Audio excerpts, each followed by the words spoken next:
noget tankeværk. Meningen er, at man simpelthen læser af sine tanker op på vores sætninger. Og på den måde så har folk så mulighed for at skrive på egentlig ikke voldsomt meget plads, men hvad det er, der lige falder dem ind, når de ser den her sætning. Og på den måde så håber vi, at der kommer en masse forskellige bud på, hvad kunst ikke er, og hvad kunst bestemt også er. Ja.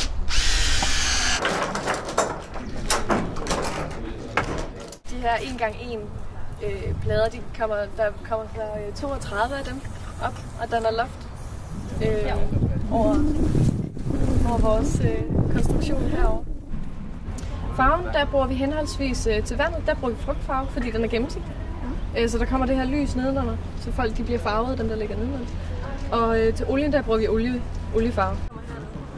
Ja, det er det, vi leder efter.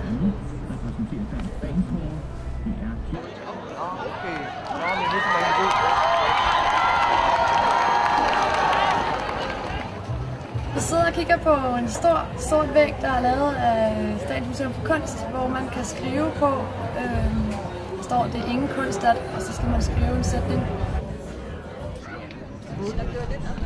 Det er ingen kunst at være nøgen. Kunsten er at prøve.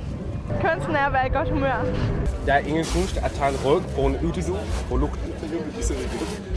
Det er ingen kunst at dræbe en joke. Jeg synes, det fungerer helt vildt godt, fordi at man for det første får udnyttet den vægmulighed, der er, og samtidig får noget interaktion med de mennesker, som der passerer forbi, så det ikke blot bliver kunst, man kigger på, men som man egentlig som helt almindelig festivalgænger har mulighed for at interagere. Og så er det for alle og hver, at folk kan gå rundt og skrive noget, der er mega klamt, fordi de går rundt og er stive, og så kan vi sidde her og skrive noget, fordi vi har siddet og tænkt over det. Og så kan der er ikke nogen, der ved, hvem der har skrevet hvad, og der er ikke nogen, der er bedre end andet.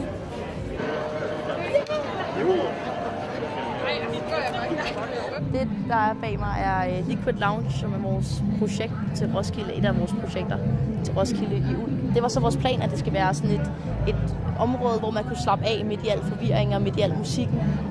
Hvor man kunne sidde og pusse sæbobler og bare chille under farverne. Der er noget udadvendt ved den ene, altså en, hvor man snakker højt til alle, og så er der noget indadvendt, altså der, hvor man laver tankevirksomheden til det, man nu skal vende ud af. Altså sådan en cirkel, hvor man siger noget, og så når man har hørt det, en anden person siger, så tænker man over det. Og så kommer man ud med noget helt andet, altså vi inspirerer hinanden, og så det, man har investeret i en tanke, det kommer sådan 10 gange tilbage til i virkeligheden, hvis man bare giver det lidt pause til sådan at bruge.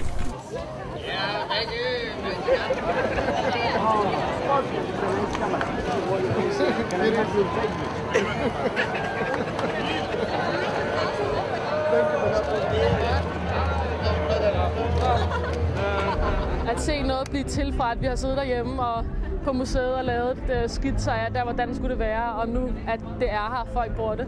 Det har været ret sjovt at opleve. Ja. At det både skaber noget dialog, men også overvejelser hos folk.